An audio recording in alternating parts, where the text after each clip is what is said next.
Estimation of calcium gluconate by complexometric titration. Principle. Complexometric titration is a type of volumetric analysis where a metal ion reacts with a titrant to form a stable complex.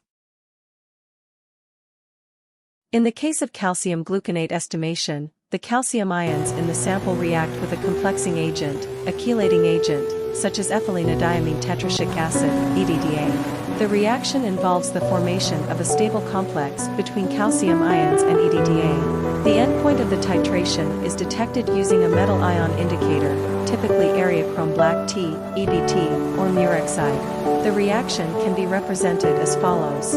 At the endpoint, the indicator undergoes a color change, signaling that all the calcium ions have formed a complex with EDTA. This color change is used to determine the volume of the titrant consumed, allowing for the calculation of the concentration of calcium ions in the sample.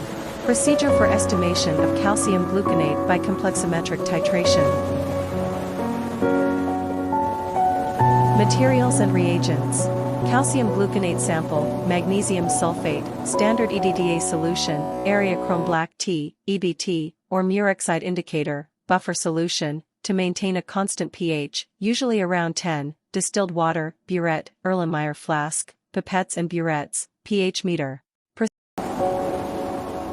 Procedure. 1. Preparation of sample.